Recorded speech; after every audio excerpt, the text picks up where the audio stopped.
చేసిన ముఖ్య వ్యక్తులు సుబ్బారావు సార్ అని పిలిచాను మేడం. వారికి పిలిచారు. మరి అప్లైనర్ మా బ్రదరే, మరి సుబ్బారావు సార్ని కూడా పిలిచారు. నేనేదో చెప్పాలని అయితే రాలేదు. ఎందుకంటే ప్రతి ఒక్కరూ చేసేది ఏ పని చేసినా కానీ ఇన్కమ్ కోసమే. అవునట్లా కాదు, ఎవరు ఏం చేసినా కానీ అల్టిమేట్ గోల్ ఏంటంటే ఇన్కమ్. ఆ ఇన్కమ్ అనేది రకరకాల రూపాలు. అంటే కొంతమంది ఏం చేస్తారంటే బాగా చదువుతారు, తర్వాత జాబ్ వస్తుంది, అందులో శాలరీతో వాళ్ళ ఫ్యామిలీని నిర్వహిస్తారు. కొంతమంది చదవలేదు కాబట్టి చిన్న చిన్న పనులు చేసుకుంటారు. మొత్తానికి ఎవరు ఏ పని చేసినా, కూలి నుంచి కుబేరు దాకా ఏ పని చేసినా కానీ ఖచ్చితంగా మన ఇన్కమ్ అనేది మన గోల్. సో ఆ గోల్ అనేది చాలా ఈజీగా రీచ్ కావచ్చని మరి సుబ్బారావు సార్ చేస్తే నేను నమ్మలే వాస్తవాన్ని. 1 year పని చేస్తే 1 lakh అన్నాడు సార్. 1 year పని చేస్తే 1 lakh అంటే 22-25 సంవత్సరాల కింద ఎంతో మందిని చూసినాం. ఇప్పుడు మన దగ్గర ఉన్న ఒక సుబ్బారావు సార్ తప్ప ఎవరైనా ఒక 50,000 పైన ఆదాయం తీసుకున్నట్టు ఎవరు లేరు. కానీ దీంట్లో చేసే మామూలు ఒక భూమిని కూడా ₹1,00,000 నెల తీసుకుంటుంటే నేను అసలు నమ్మలేదు.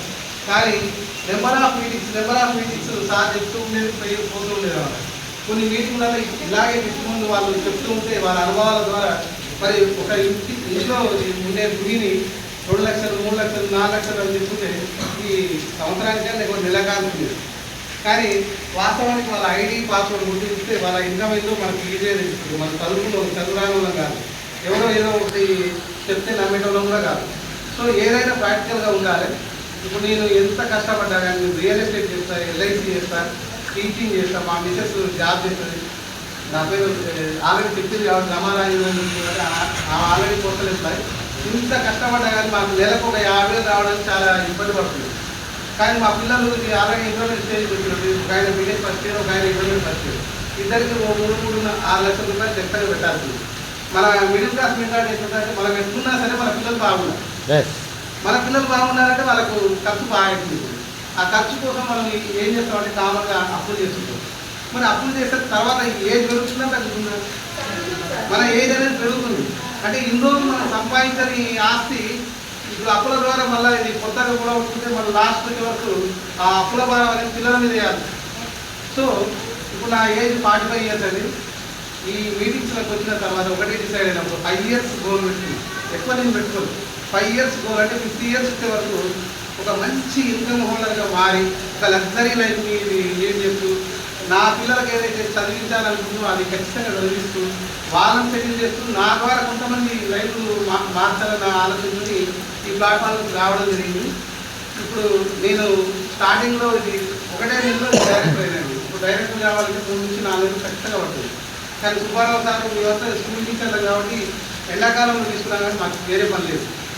ఎవరు మార్నింగ్ చేసా కానీ నైట్ పడుకునే వరకు మీటింగ్స్ ఫీల్డ్ వరకు అట్లా గట్టిగా పనిచేసి వాళ్ళందరి సహకారంతో 11,070 రూపాయలు ఫస్ట్ ఇన్కమ్గా ఇస్తుంది. రీసెంట్గా 30,000 ఇది మార్కులు కూడా దాటి మా మేడం చెప్పేసింది. మరి ఇది బిజినెస్ చాలామంది అనుకోవచ్చు. ఈ నెల ఇన్కమ్ వచ్చింది, నెక్స్ట్ మంత్ వస్తుంది అంటే చెప్పలేదు. ఎందుకు చెప్పలేమంటే మనం పని చేస్తేనే వస్తుంది. మీరు చేసే ప్రతి పని మీరు అబ్జర్వేషన్ చేయండి. మీరు డ్యూటీ చేయకుండా జీతం వస్తుందా? మరి సంవత్సరానికి ₹1,00,000 తీసుకోవాలని రోజులు మనం పని చేస్తున్నామంటే ఎన్ని అడ్డంకులు వచ్చినా, ఎన్ని ఇబ్బందులు వచ్చినా మనం చేయొచ్చాలి. మనం లైఫ్ లాంగ్ కష్టపడ్డా పొద్దుకులు ఎంత చేసినా కానీ రాని ఇన్కమ్ మెసేజ్ ద్వారా వస్తుంది అంటే మరి చాలామంది రిజెక్షన్స్ వస్తాయి. ఎందుకంటే మనకు పండిన చెట్టుకే రాళ్ళ దెబ్బలు ఎక్కువ అంటాం.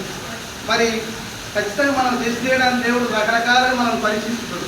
ఇవాళ మేడం అన్నది ఒక 50 మందికి ఫోన్ చేస్తే 23 మంది వస్తున్నారు, ఒక్కరు వచ్చినారు.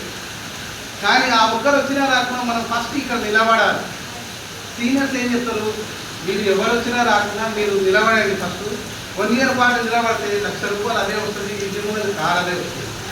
కానీ ఇవాళ ₹1,00,000 తీసుకునే వాళ్ళని చూస్తే దేవుళ్ళు లెక్క కనబడుతుంది. ఎందుకంటే మేము ఆల్రెడీ ఫీల్డ్ వర్క్లో ఉన్నాం కాబట్టి మీరు అనుకోవచ్చు 30,000 వచ్చింది కదండి. ఫస్ట్ ఇన్కమ్ ఎంత ₹11,070.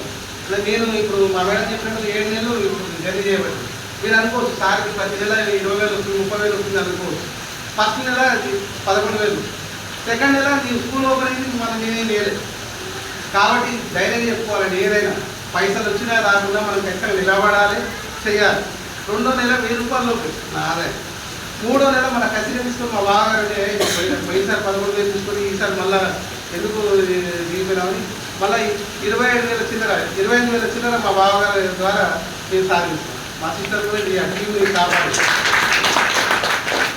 మళ్ళీ ఇట్లా అప్స్ డౌన్స్ అయితేనే ఉంది. 30,824 రూపాయలు హైయెస్ట్ ఇన్కమ్. అయితే నాదొక చిన్న ఆలోచన ఏముందంటే నేను చేసేది కాంట్రాక్ట్ జీతం కాబట్టి గవర్నమెంట్ జీతం అయితే దానికి సెలవు పెట్టాలి, లేకపోతే మొత్తానికి రిజైన్ చేయడానికి భయపడతాం. ఈ కాంట్రాక్టే కాబట్టి మనం చేస్తే ఒకటి ఎక్స్ట్రా. అయితే మా అప్లయన్స్ సలహా మేరకు నేనేమనుకున్నానంటే ఒక గోల్ పెట్టుకున్నాను, ఏప్రిల్ వరకు చేసి తర్వాత రిజైన్ చేద్దాం అనుకున్నా. కానీ మొన్న అది ఏమనుకుంటున్నది, ప్రతి నెల నేను 30,000 లాస్ అయింది. 30,000 ఆల్రెడీ తీసుకోవడానికి నేను ఆల్రెడీ తీసుకున్నా. ఎవ్రీ మంత్ చేసుకుంటే 30,000 ప్లేస్ వస్తుంది. కానీ నేను అక్కడ రీజన్ చేస్తే 20,000 ప్లేసే తీసుకుంటాను. స్కూల్లో పొద్దున్న పని చేస్తే 20,000 ప్లేస్ వస్తుంది. ఈవినింగ్ కాగానే ఒక 8 గంటలు వాడు నిలబడి చెప్పి ఇంటికి వచ్చే వరకు ఎట్లా ఉంటుంది టీచర్స్ మన ఇంట్లో ఇద్దరు ముగ్గురు పిల్లలు ఉంటేనే మనం ఒప్పుకోవాలంటే కొద్దిగా సహాయించాలని ఇబ్బంది పడుతుంది. కొన్ని 100 మంది పిల్లలకు మనం చదువు చెప్తూ ఆడ నుంచి స్ట్రెయిన్ అవుతున్నాం బాగా. ఒకసారి ఏమంటుంది, ఈవెన్ అప్లైలో ఫోన్ చేస్తే కూడా తీయలేదు పరిస్థితి. ఎందుకంటే ఇవాళ ఏడిపోయినామని చెప్పాలి. ఏడిపోలేదు. ఎందుకు పోలేదంటే ఏజ్ ప్రభావం బట్టి పొద్దుగులు స్కూల్లో ఉండడం వల్ల టైం ఇవ్వలేకపోతుంది. ఆ టైం ఇవ్వలేకపోవడం నా యొక్క ఇన్కమ్కే కదండి, నా జూనియర్స్ ఇన్కమ్ కూడా ఇబ్బంది పడుతున్నదని నాకు అర్థమైంది. సో త్వరలో అయితే స్కూల్ అనేది కొద్దిగా పిల్లలతో కూడిన వ్యవహారం కాబట్టి ఆల్రెడీ ఎప్పుడో మార్చిలో అయిపోవాల్సిన కోర్సుని మ్యాక్సిమం దగ్గర తీసుకొస్తున్నా.